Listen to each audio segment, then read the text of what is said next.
Hello everyone and welcome to today's Top 10 Event Trends webinar. We'll just wait a couple more moments while people come into the webinar and join us.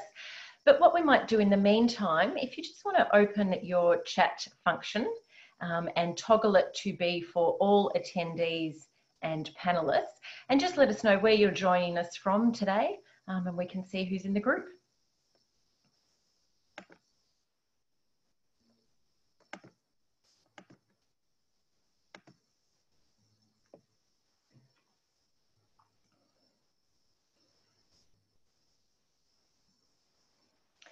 So with the chat function, do feel free to join in the conversation as we move through the webinar, and there will be a moment for questions at the end. So as I said, just if you want to pop in the chat function your name and where you're joining us from today, and we'll get started shortly.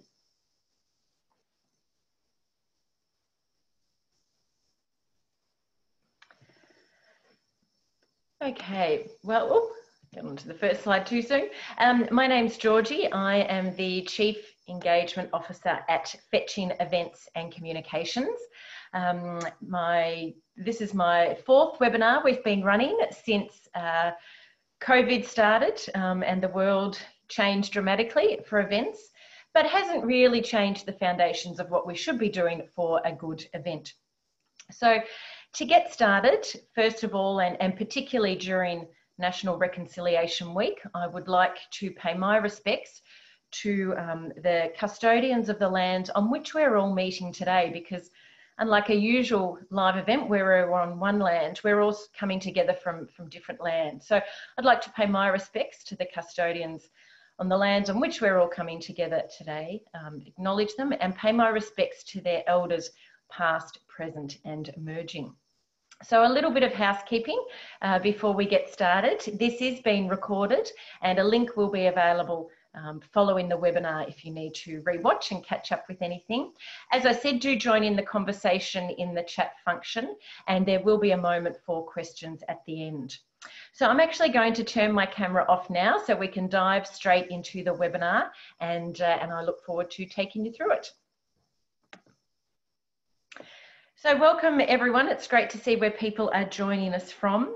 This is really to look at the top 10 event trends that are happening and really had been happening since last year. And in fact, I was running some webinars and masterclasses on this last year, but it's actually looking at how the current climate, what the next sort of, I guess, near future will look like, and then not just COVID, but potentially in an economic impact. And what we can do with these event trends to really enhance, engage and really build our events so that they meet what our audience is looking for, because we will see that behaviours will change. First of all, I should say I don't have a crystal ball. None of us really know when full live events will get back to normal, and there's certainly lots of different, I guess, trains of thought on when those will happen. And there's so many factors which we'll look at in a moment which will impact those. So there are a lot of unknowns with live events. So this certainly isn't around telling you when we'll be able to run them, but it's what we can start thinking about to ensure that we're ready for when they do commence. And in the meantime, what we can do with digital events, and also there will be a trend to hybrid events. We won't certainly just swing back from digital events back to live events. It's also about not doing a set and forget at our events. Many events roll over from year to year. And if any of you joined me in a previous webinar, we talked about this a little bit. But often in a debrief for an event, we look at, did the ticket sales sell? Did everything run on time? We look at sort of the logistics, but we often don't just review, are we hitting the purpose? And that's something that I want to have a look at today. So as I said, this isn't about reinventing the wheel, but it's really seeing what we can do with our foundations to get a solid result. So what we'll be going through in today's webinar is a little bit about us, for those of you who don't know us, getting right back to basics with what an event is, looking at the current state, looking at the factors that will impact on us, and there's quite a few, and then looking at the top 10 event trends and how we can move those and really factor them into our events and start thinking for our planning. So a little bit about Fetching Events and Communications for those who don't know us, although I do see some familiar names on the webinar, which is fantastic. So we're a boutique agency specialising in communications, project management, event management and volunteer management. And our passion really is around that engagement. For us, the success of an event isn't just that it ran on time, that everything went smoothly, that we met our target sales, or that we raised the amount of funds we wanted to raise, but have we got right back to that purpose of what we were why we were doing it, and have we engaged with our audience effectively? So if it's a membership event, you know, it's not just that it was an amazing event, but has it actually converted members, if that was our purpose? If it was a fundraising event that had a goal to convert people to be long-term donors, it's not that they just came and had a great time and donated on the night. Has it created a lasting impact that they've then become a long-term donor? Conferences, it's not just about delivering a plenary and some breakout sessions. It's actually understanding, did they learn? Have they taken that back into their role? And has that improved their career and their professional development and that experience? So for us, it's really about engagement. And we work a lot with the not-for-profit sector, community sector, NGOs, but we do work with government and the private sector as well. So a little bit about myself for those of you who are joining us for the first time, or those who've been in any of our other webinars. It's wonderful to have you back. So a little bit about me. I have nearly 25 years in the event industry. I have worked at anything from the Australian Open to the Rugby World Cup to managing camels at Fed Square for client activations. I've worked at working horse festivals. I've worked at the Sydney Olympics, or I've worked at a teddy bear's picnic. So there's probably not much I haven't seen during my time in events. So before we get started, I just wanted to launch a poll to see what kind of events that you're working on, or that you've previously been working on or managing. So I'm just going to launch that poll now, and feel free to vote. You can choose more than one type of event, and then we just get a feel for who's in the webinar today.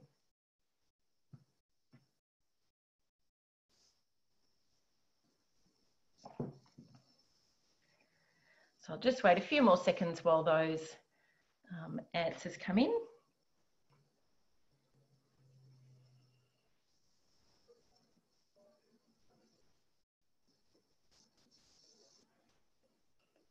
Okay, so we'll just end that poll and I will share the results with you. So we've got, so that's really interesting to see. So we've got a lot of conferences, and we'll certainly talk about that. Fundraising events, membership events. And membership events are one that have really sort of come into their own during this time when people really are craving connection, and membership organisations can really show their value by how they're servicing their members with online events in lieu of when we are running live events.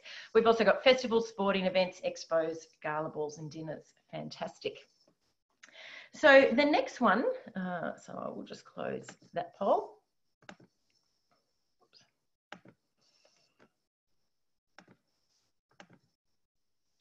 So the next one I'm just going to ask is, what are you working on now? As in, have you paused all your events? You may be in a position where you've been stood down. Are you currently revisiting the planning for your live events? Have you pivoted, that word that we all love, to online events? So if you just sort of let us know what you're doing and where you're spending the time at the moment.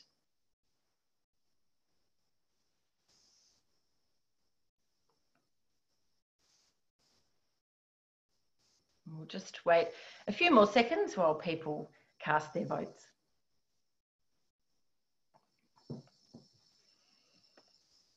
Okay, so I will just share those.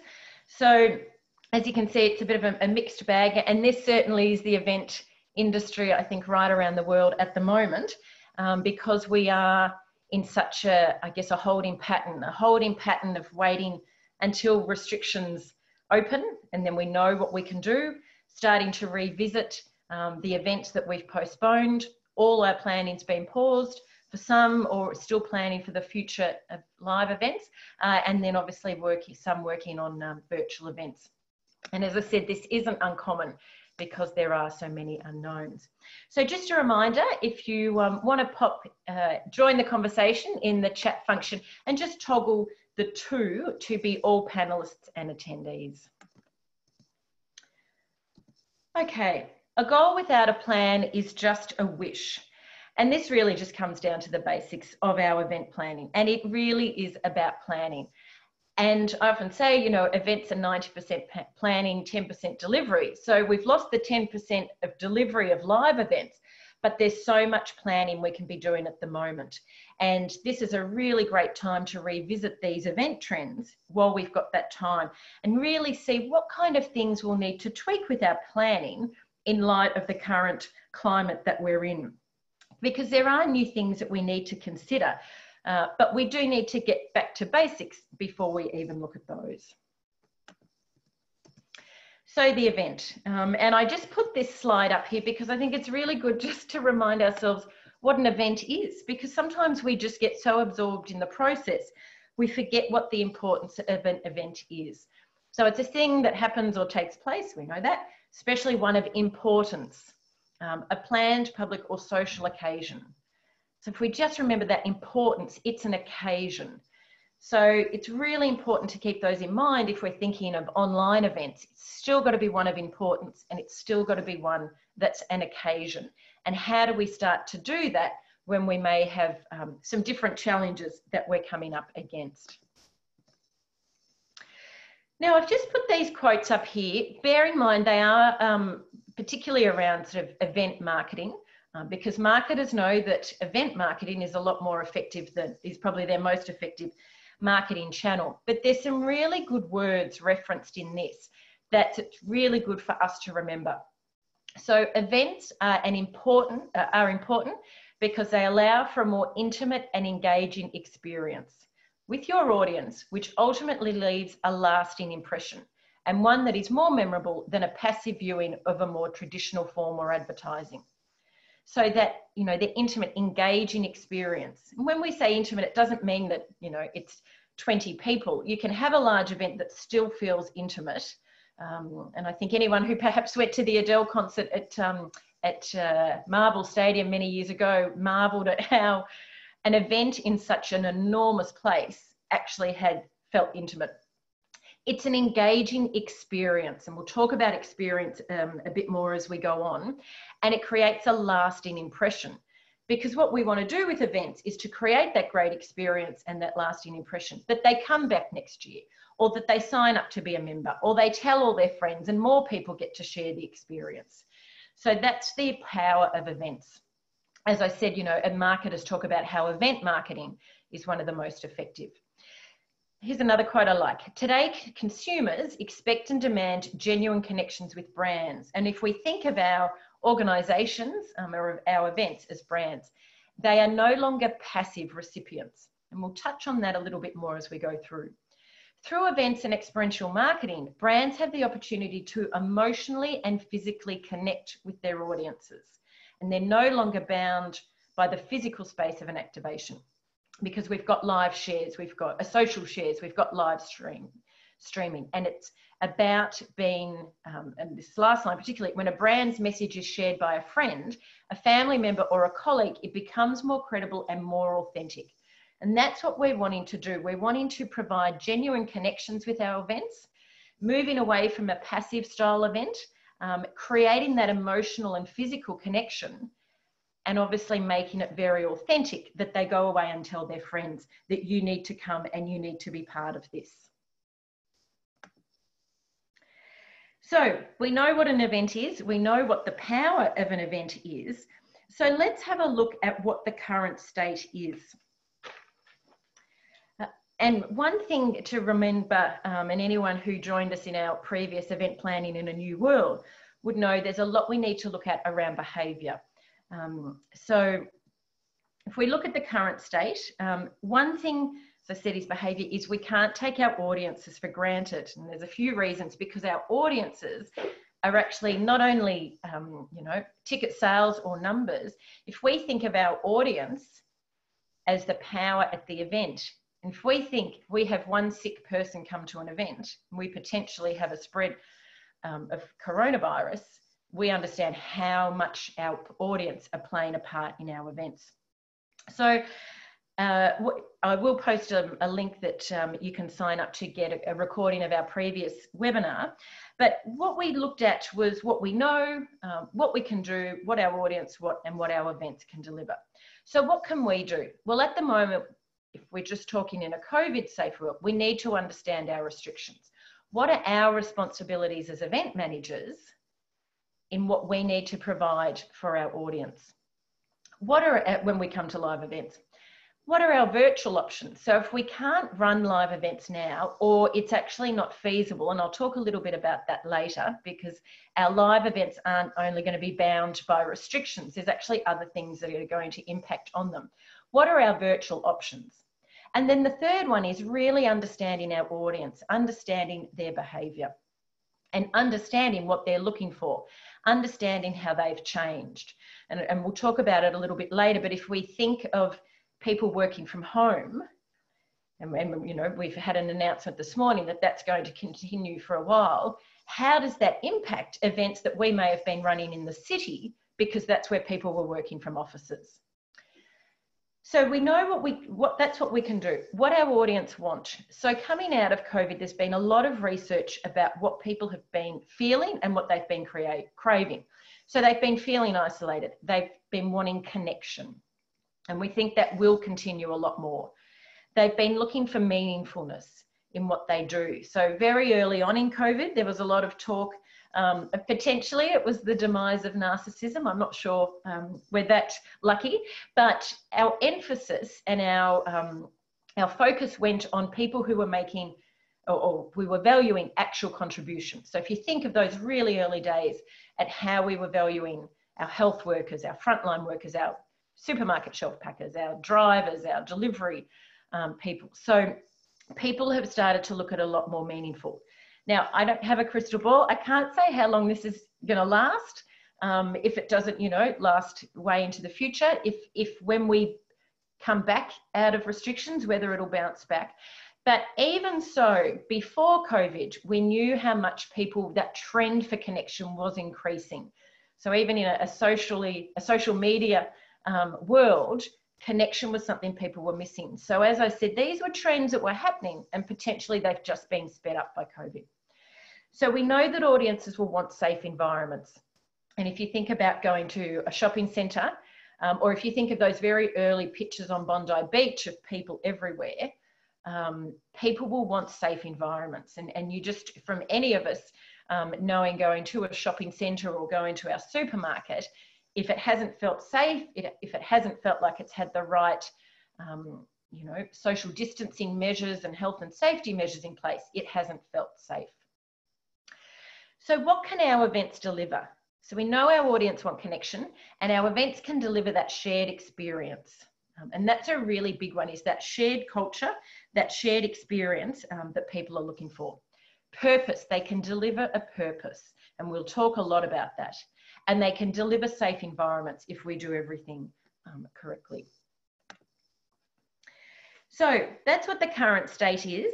So what are the factors that are going to impact on our events? And feel free to pop in the chat box anything that you have found is starting to impact on your event, or even changes in who's attending. So planning without action is futile. Action without planning is fatal. And this really is about being open to all the things that will have an effect on our events. So let's look at the factors. Vaccine, okay. So we know there's a lot of research coming out that people are not going to feel comfortable going to large mass events until a vaccine is discovered and distributed worldwide. Now, we'll get a sense of that behaviour as restrictions ease if people still feel like that. But regardless, there's going to be a big impact on that. We know that a lot of large corporates and small corporates and organisations are not going to allow their staff to travel until there's a vaccine, particularly overseas. So if you're running an international conference, that will have an impact on who's traveling. We know that a lot of workplaces are asking people to keep working at home, and it'll be a very slow transition back to the office. So a lot of companies are actually looking at 2021 for going back into the office, and they're actually placing bans on staff going to events. So if you think of those really early days of COVID before restrictions came into place, but you may have noticed that delegates or guests were starting to cancel, particularly from government organisations, because of COVID. We're actually going to have that again at the tail end. So even if events can run, it doesn't mean your audiences will flock there until we have that vaccine. There's going to be an economic impact. So whether your budget is reduced, whether your client's budget is reduced, whether the amount of people that will be able to come to your event is reduced because of that economic impact. And what does that actually mean? So I know I'm working with some clients whose membership group have really been impacted by COVID, and they know the reality is that their event, which they've had to postpone from this year to next year, will be a reduced attendance, because the reality is not all their members will survive through this. So that obviously impacts on everything they're doing with the event. So starting to understand what that economic impact will be. Restrictions. What can we legally do as events? So it's not just the timeline of when this will happen, but what we actually need to have in place, whether it's social distancing with our seating, having hand sanitizer, how many times we do a clean at the venue. What does that actually mean? The number of people that we can have. Then we've got, what do our clients or / maybe us or our organisations want? And does that actually align with everything else that's happening? So we're going to have to manage all those expectations. Emergence out of isolation. So how will people behave when they come out? And feel free to share any of your sort of feelings or experiences on how you're feeling as we start to move out of isolation. And there's certainly a lot of articles. There's actually quite a bit of research around how comfortable people are emerging. So they could be very comfortable seeing family and friends. And then the next thing is they're pretty comfortable going to the supermarket, going to work, they're kind of comfortable. And then the percentage drops right down when we look at things like travelling on public transport and attending a live event. So understanding what that emergence out of isolation will be. And then the different phases of COVID. We may face a second wave, we may not, we don't know, but just keeping in mind that it's not a set it and forget that when the restrictions open, we're necessarily going to be ready to go, but we do need to be aware of everything around us. And absolutely, we've got a comment from Vanessa. It is going to be a juggle to make the clients feel safe but not concerned. And that's a really good point. And it kind of takes me to my next point, which is watch the ease. So what I recommend is while restaurants and cafes start to open up, go and experience what it's like in this COVID safe world. Because a lot of restaurants have been doing a lot of work during the lockdown of how do they make their restaurant safe yet welcoming, because they don't want to make their restaurant feel like a hospital, because you go to a restaurant for an experience, you go to an event for an experience. So how do you actually juggle those two things? And we can actually watch that happen with hospitality. So as soon as restrictions start to ease, go to a restaurant, see what it's like to, sit socially distant away from other tables, see what the restaurant's doing, and actually learn from that, because they're actually our best case study at the moment if we look at events like gala dinners, breakfasts, even dining at conferences. So now let's go into the event trends. So we've looked at what the power of an event, of that connection, of that authentic experience, of that long-lasting impression. We've looked at the current state of what people want. We've looked at the factors that are where we've got coming at us from all areas. So let's have a look now at the top 10 event trends. And I'm going to launch a poll now of And just have a look, and what to you determines a great audience experience and success of an event.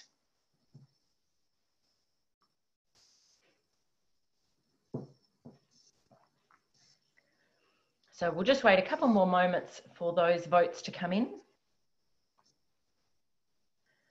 So do you think it's the venue? Do you think it's engagement opportunities?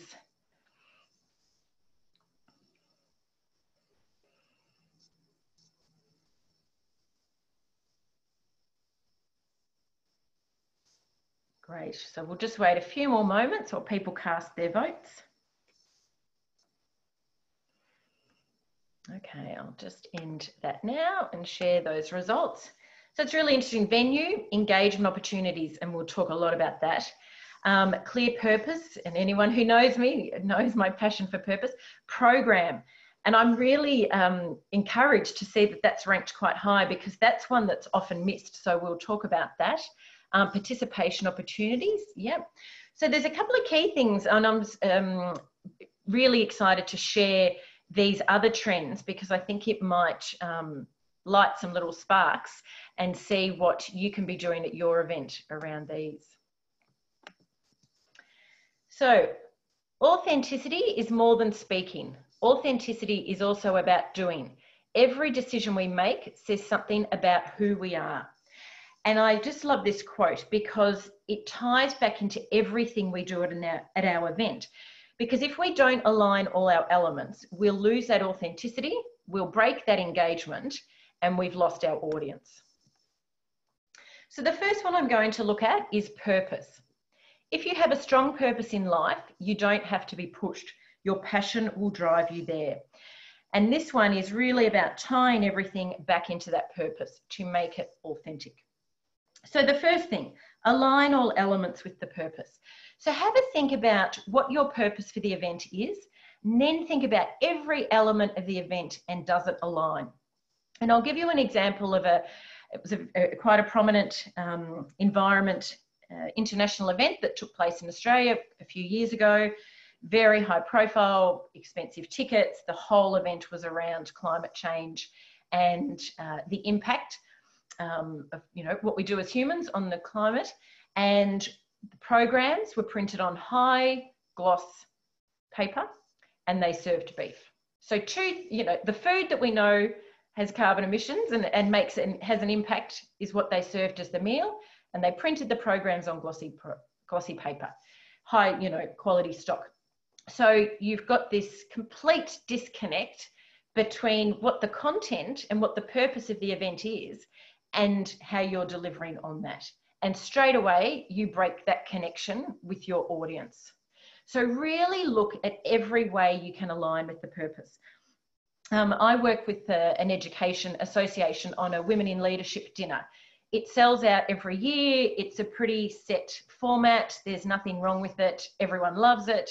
We don't need to try and add too many bells and whistles, because we know it's a formula that works. But what we have looked at is, what can we do each year, not necessarily to increase ticket sales, because we hit that mark and sell out, in fact, every year, but what can we do to increase the connection? And what we realised is we don't have a musical sort of number. We don't have any entertainment. We have a guest speaker, an MC.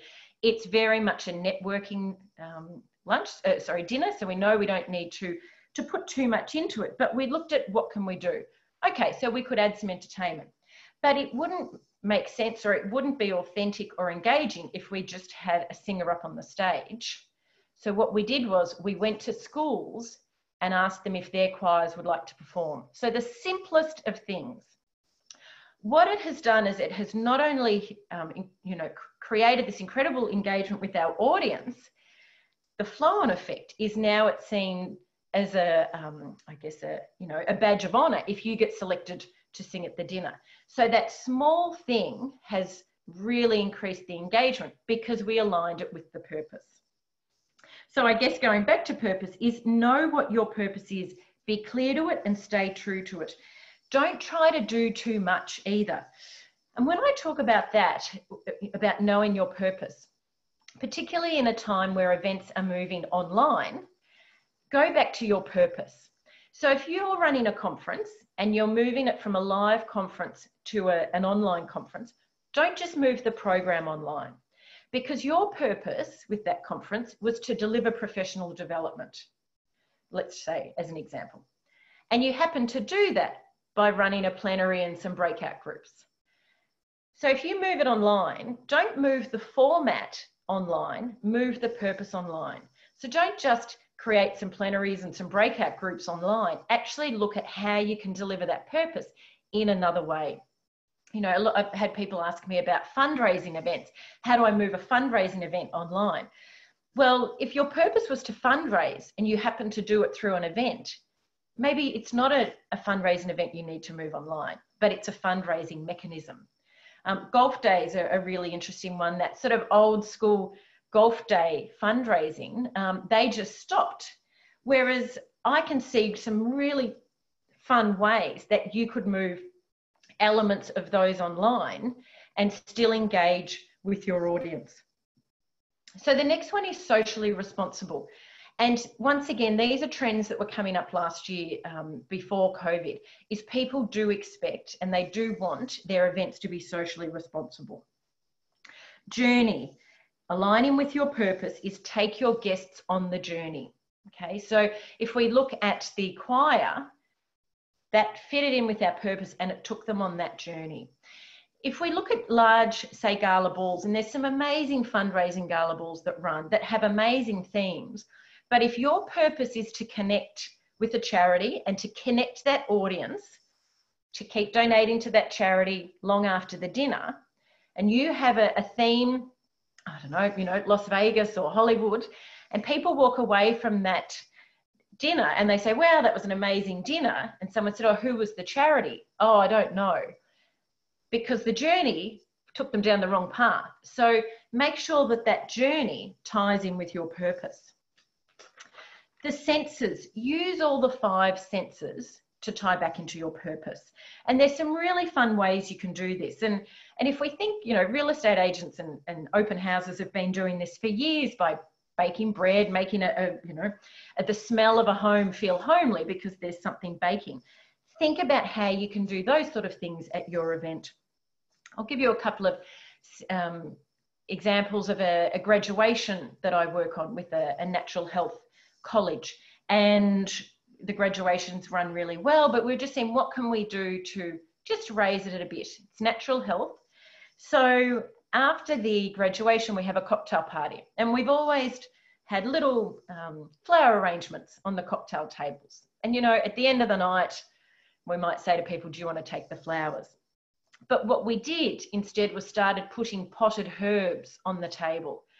And the huge difference that made, because the herbs go right back to the natural health that the students had been learning, the smell of those herbs, and we were careful, we didn't use things like coriander that we know can be quite decisive, you know, you either love it or you hate it.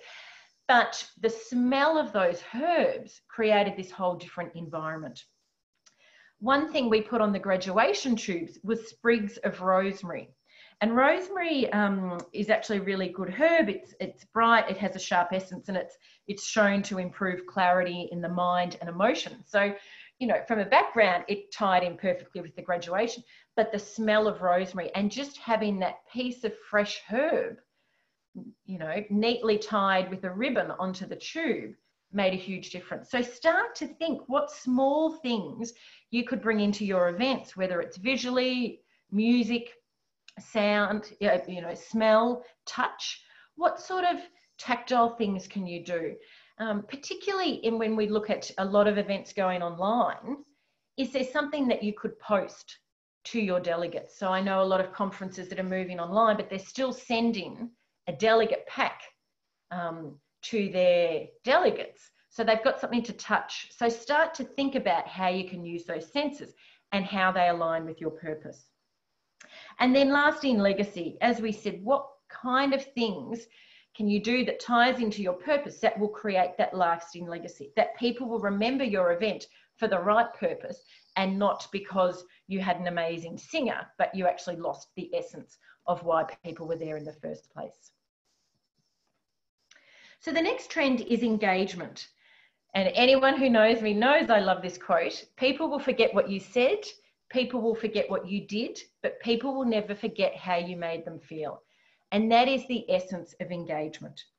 So the first thing to think about is events isn't just the nuts and bolts. It's not just the logistic side. That's a huge side, obviously, but it's how we actually engage with the people that come to our event, because we want them to come back next year. We want them to have an amazing time. We want them to tell their friends. So how do we do that? So communication, having a look at how you're actually communicating to your guests. What sort of language are you using? And if we think back to, we know people want safe environments, how are we communicating that when we're talking to our clients? And there's events I'm working on that we've obviously postponed. We've postponed them till later this year. We hope they'll run, but we're keeping a close eye on it.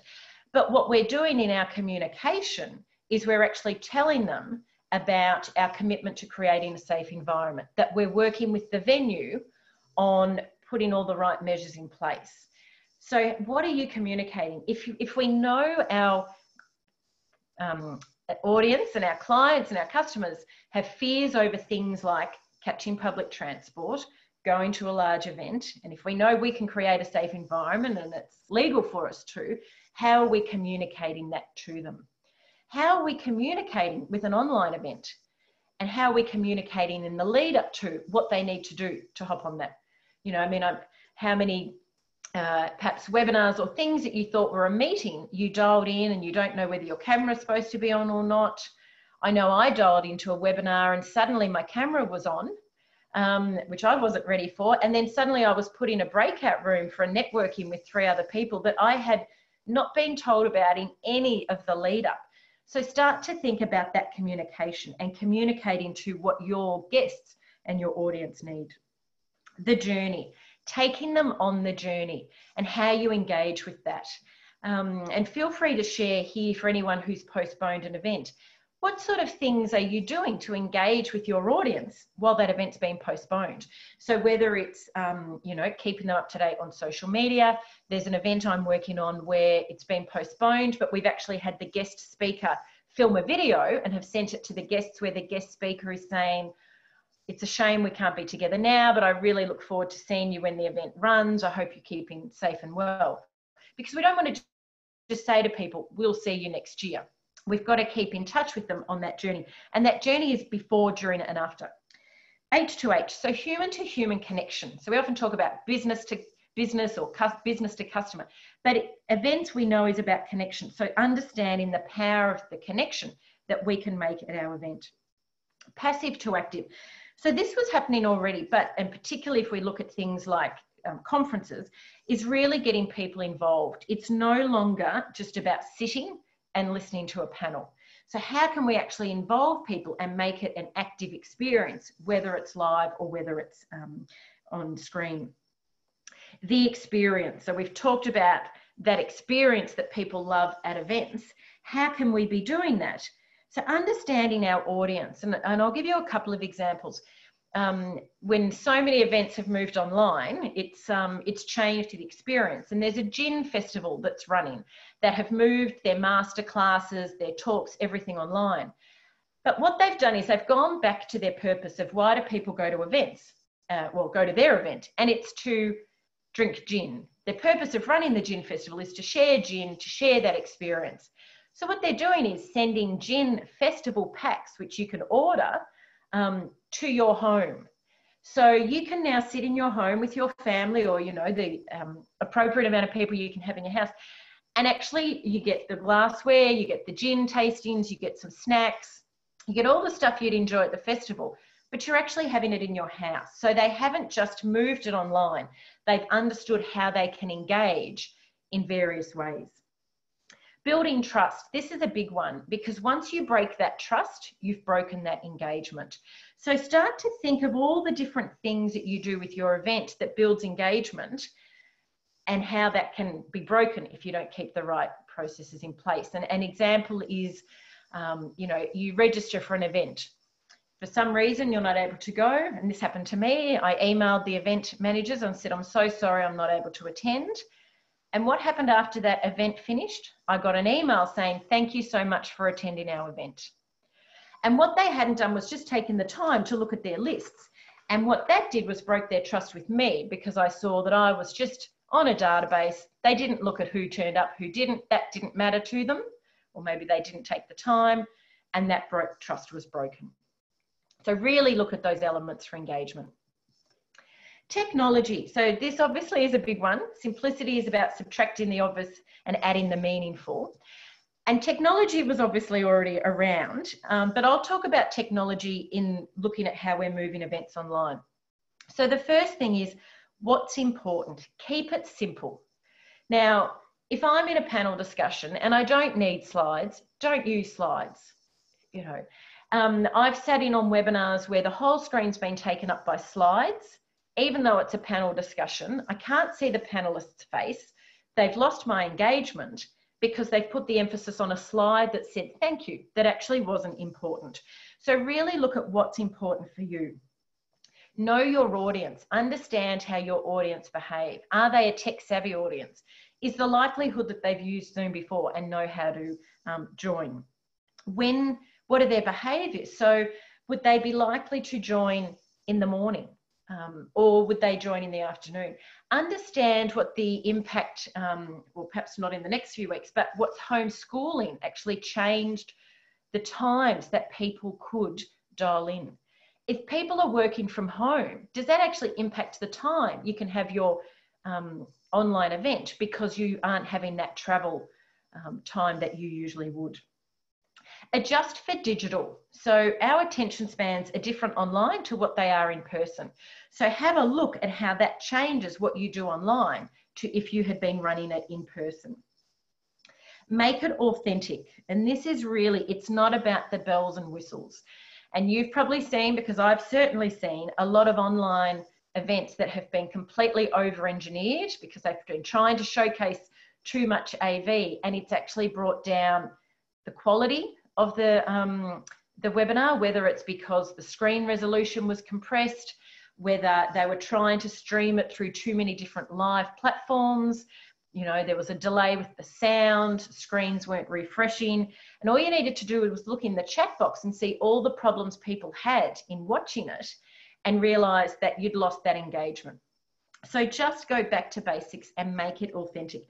The reality is we're all working, well, most of us are working from home at the moment.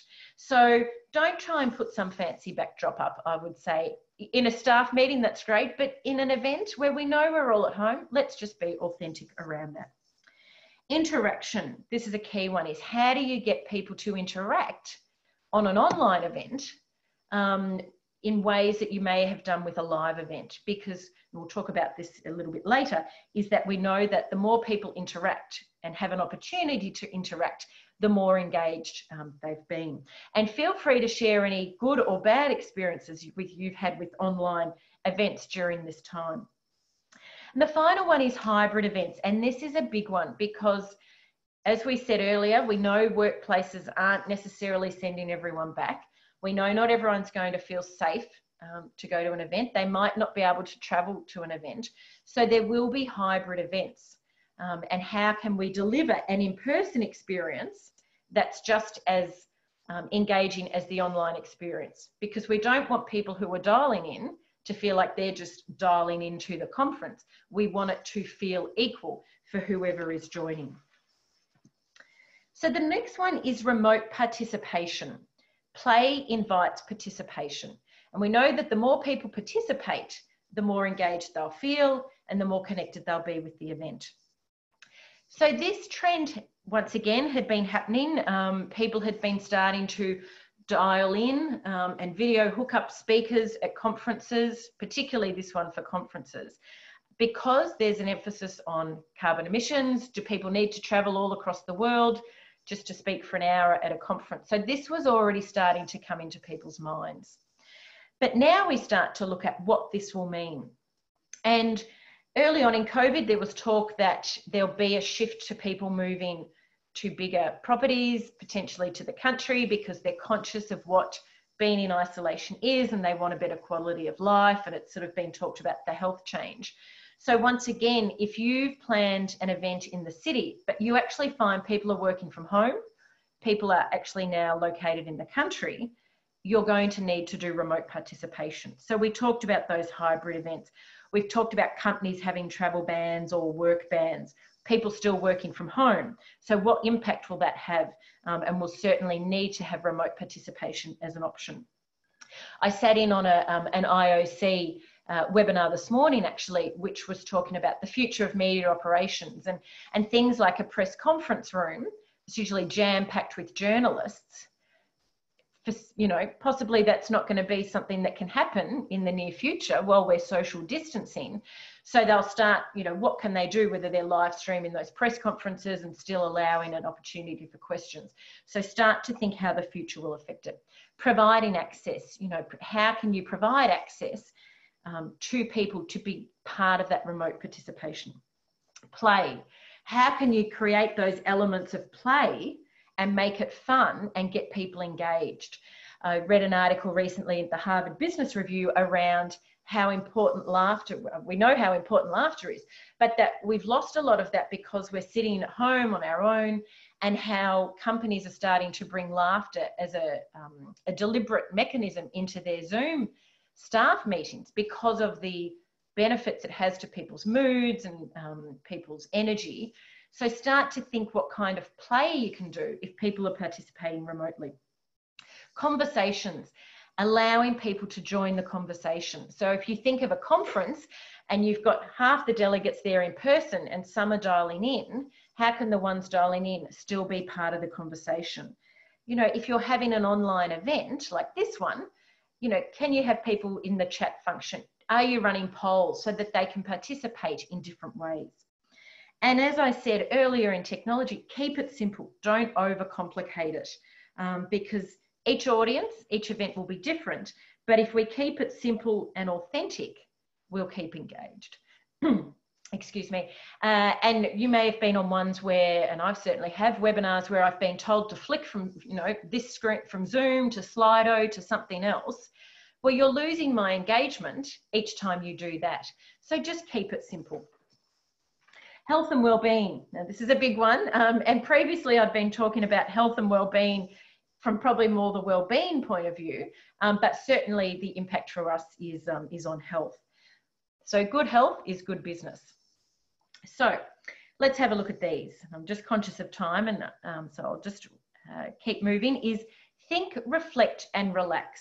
So this was around giving people time. Don't jam pack your events with so much that people actually don't have the time to stop, to experience, and to absorb the experience.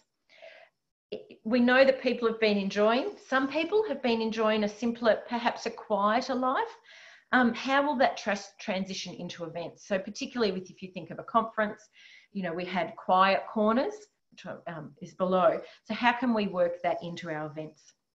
What's our duty? So there's actually going to be responsibilities for us as event managers on what we need to do. You know, what hand sanitizer do we need to put in place? How many times do we need to clean? Understanding what our obligations are to keep people healthy and to create that safe environment. What are we going to do if we have a conference and we have someone that's visibly sick and displaying symptoms of COVID at our conference? Now, we know that Australia's got quite a low, I mean, an incredibly low rate, but we do see them coming from overseas as well. There are clusters that are going to pop up. So what policy will you have if that comes into, you know, if someone comes to your event or a few people come to your event that are sick and are displaying those signs?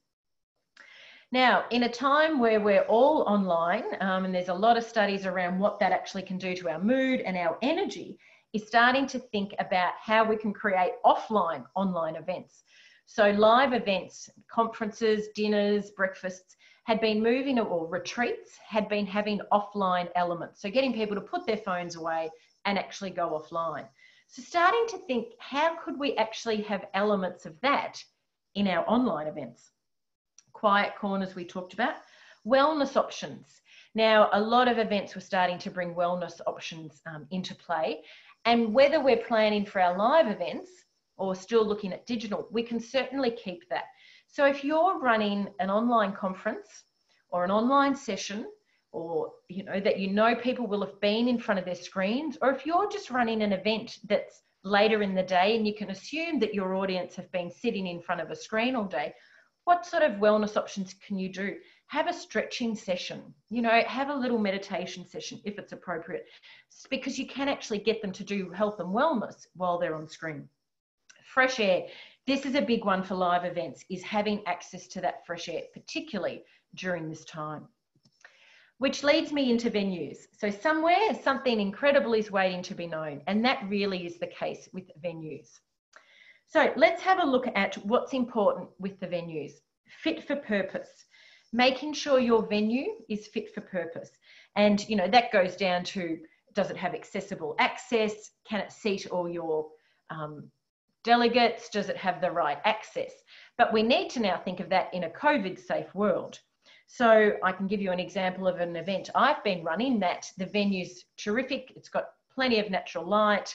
It has everything we need, but we're at capacity really with our numbers. So we know that if we need to start doing social distancing, we're not going to fit into that venue. It's not going to actually be fit for our purpose. If your live event, if you know some of your live events are going to become hybrid, your delegates in person are going to go down. Maybe your event will end up being too big. So start to think about fit for purpose, and can it deliver on all of your elements? Location. So we've talked about the change in the way people are living and working. So that may actually impact on your location of your event. So business events in the CBD are going to be quite different for the next year or so, when we know that so many people and so many businesses return to work strategy actually takes it through to 2021. So people are going, or you might work from home 2 days a week and you might work in the office 3 days a week. So that's actually going to change. The location will impact on your event. Natural light. So anyone who knows me knows I love natural light and the benefits that it offers. And I really became passionate about natural light when I worked with polio survivors, because they used to talk about how important it was to have natural light, having been cocooned for so long and during the epidemic. And if we look at classrooms, we know that natural light increases serotonin, it improves productivity, it lowers anxiety, it improves mood and emotions. So why wouldn't we be offering that for our guests? And if you think that we've all been stuck at home, if the first event you're going to, do you want it to be in a room that has no windows and it's all boxed up in theatre style seating? Venues with stories and uniqueness and that wow factor.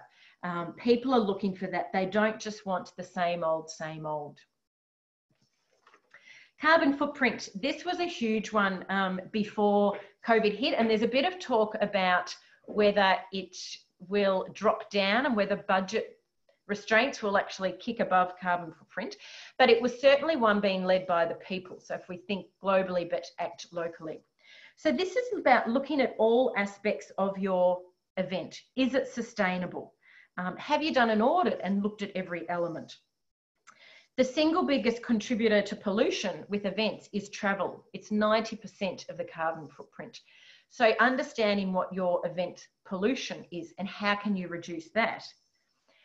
Looking at your carbon footprint, and it's basic things like single-use plastic name badges. Do you actually need them? Is there another way you can do it? Reducing freight and packaging for whether it's goodie bags you're giving away. Are you ordering things overseas because it's cheaper, but it's actually got a massive carbon footprint by the time it gets to your location? Can you reduce programs? At large events, if sponsors are handing out flyers, we know half those flyers just end up in the bin. Can we actually work a smarter way around that? And tell people what you're doing. I remember going to a Business Chicks event last year where we all went in expecting we'd get the grand goodie bags that we usually get, and they weren't on the seats.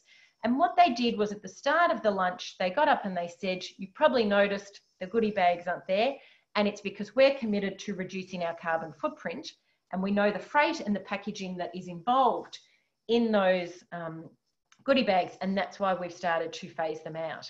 And everyone understood, and it showed to us how authentic they were about every element of their commitment to the environment. A COVID world, you know, looking at what things will need to adapt. So bottled water had made way for communal jugs of water with glasses. Is that something we're actually going to be able to do in a COVID safe world, and understanding how we can balance them? And as I said, the supply chain, looking at where your items are coming from and what that impact might be, and telling your delegates, you know, we're giving out paper name badges because we've got a commitment to the carbon footprint. So always explaining the reason behind, because once again, that will add to that engagement and that authenticity. Food. So one cannot think well, love well, sleep well if one has not dined well. And to me, food is the make or break of the event world.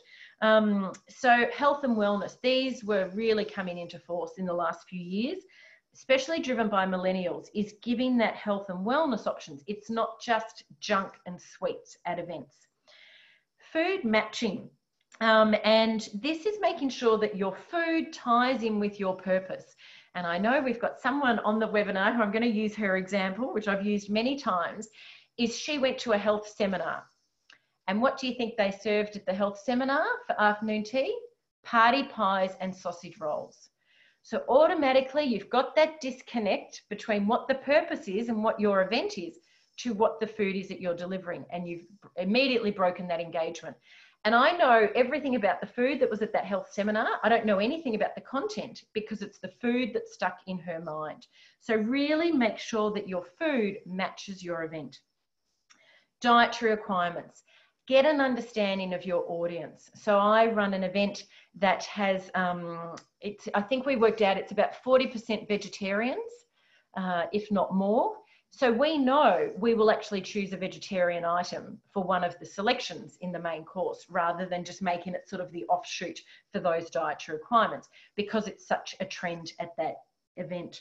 I've worked on yoga events where we've had all vegetarian food because that fits in with what their purpose is. Food waste. This is a huge one, and it's becoming more and more prominent that people are really conscious of food waste. So gone are the days we sort of talk about, oh, there was so much food at that conference. People are actually seeing, my gosh, what a waste, all that food's left over.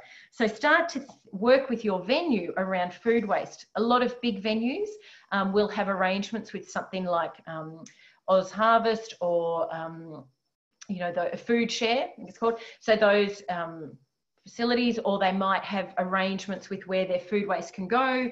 So it goes back into the sort of environment. So, you know, the way they reuse their waste, they process it in an environmentally friendly way rather than just going in the bin.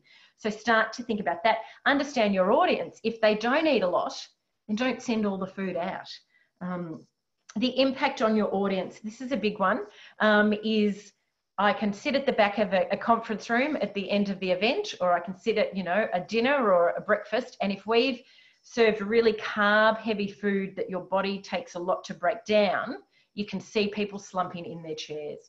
So really understand what the impact of on your audience is, and start to think what you can serve. Like, you know, nuts and seeds are fantastic for omega-3, helps the brain.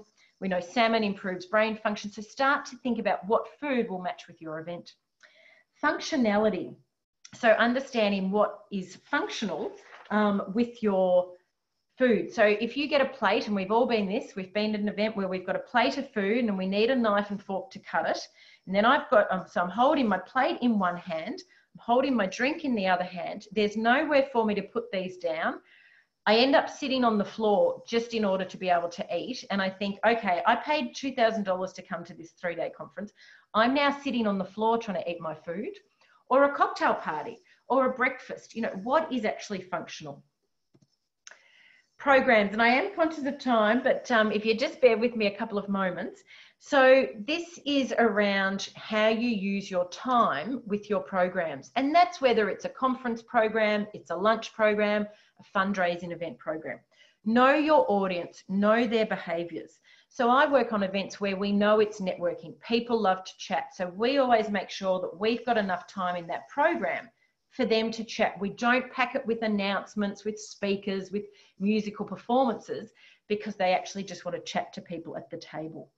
I've worked on disability events that we know we can't start early because of the time it took some of our clients, with their mobility to get going in the morning and then travel to the venue. So we knew we would always start it after a certain time.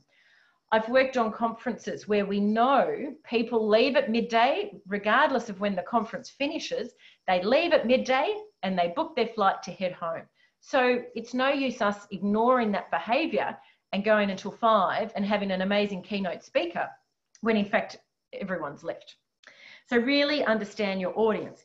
Build a journey with your program, particularly with conferences and fundraising events. There's some really key moments in those. So it's really building your program around your purpose. Don't build your program around a speaker. So I certainly know events that have said, oh, we can get this great speaker. And I said, but how does that fit into the purpose? Or, okay, but they're actually going to be talking about what another speaker has already spoken about. So build the journey around what your purpose is, and then fill your program from there. If we look at conferences, I always say to clients, if you have an opening keynote speaker, you end on that speaker and then you go to lunch or to morning tea. You don't then go to a sponsor to do a spiel, or you don't have 10 minutes of housekeeping. Because what you want after that keynote speaker is people revved up, they're energized, they walk out into morning tea, the chatter is bang, bang, bang, because they're talking about what that content was. And you keep that energy and that engagement. But if you pay all this money for a keynote speaker and then you go bang with 10 minutes of a sponsor advertorial or 10 minutes of housekeeping, you may as well have not paid for that keynote speaker, because people will forget it.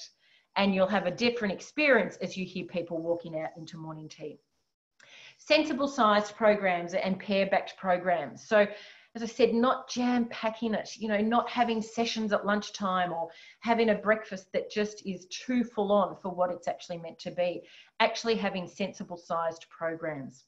Consistent themes, tie back into your purpose, and create experiences. So moving away from just sort of that sitting, but actually create experiences. And a lot of venues were starting to do this with food, sort of more, if you think of sort of your Heston Blumenthal, but food that actually became an experience.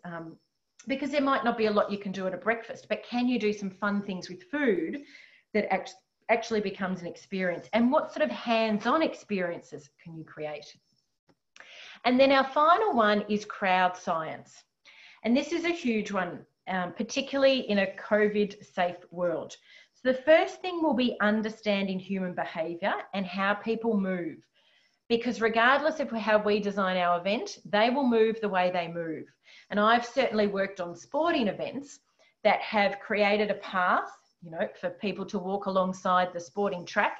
And then they get to a point, and it might be a bicycle race or a horse eventing course or a marathon. They get to a certain point and they can't get any further. So in order to keep going, they need to be on the other side of the track. So to do that, they need to retrace their steps right back to the start, walk around and walk up the other side. Well, human behaviour says, I will just jump that fence and I'll now be on the course. So you can't fight human behaviour. So start to understand what human behaviour means for your event, whether it's how people will travel there, what sort of ways they'll move, where they'll arrive. So if you make your main entrance in one area, but the logic shows that they'll all walk from a train station and actually come in the smaller entrance, because that's the faster and the closer one, how are you going to arrange and plan that into your event? Queuing options. And this is going to be a big one, because if we're in a socially distant event, and maybe our event has, well, we'd hope, has hand sanitizer, so people are going to stop, put hand sanitizer on before they go into your event. What is that actually going to do to your queuing? So you don't want people queuing across crowds. So what I'd say is, when you go to your local shops, look at how people queue, look at their human behaviour when they're going into these premises that have restrictions in place that we're potentially going to have to put in for ours. Transport, we know people have a fear of public transport. We know we're being advised not to use it in full capacity. So we know more people are going to drive. We've just had Dan Andrews in Victoria talk about work from home because we've looked at the modelling of people driving instead of catching public transport, and they've said their journey will go from a matter of minutes to a matter of hours. So start to have a look at how that will impact on your event. Will people be choosing to drive? And have you picked a venue that actually is near public transport and doesn't have much parking? How is that actually going to impact on your event? And what sort of communication do you need to send out? The COVID impact, you know, as we said, hand sanitizer, you know, washing hands. So people are going to spend more time washing hands in the bathroom. So is that going to actually lengthen your toilet breaks or your morning tea breaks? You know, are you going to need to think about how those human behaviours and those new parts of our life will actually impact on how people move around at your event?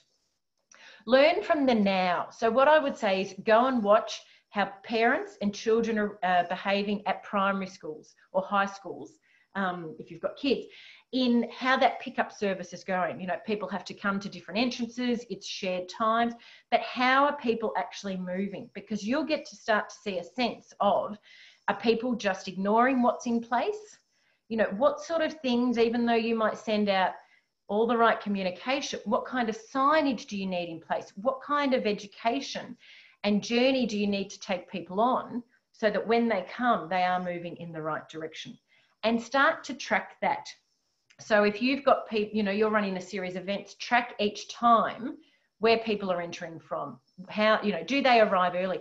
I used to run an event where notoriously the guests would arrive 1 hour early.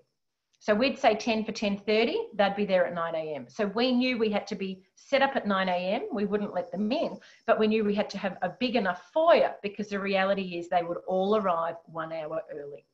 So start to track and understand your audience and, you know, incorporate that into your planning.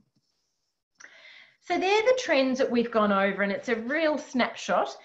We've looked at purpose, we've looked at engagement, we've looked at technology, we've looked at remote participation, health and wellbeing, we've looked at venue, we've looked at carbon footprint, we've looked at food, we've looked at programs and crowd science and how you can incorporate all of that into your planning for the future.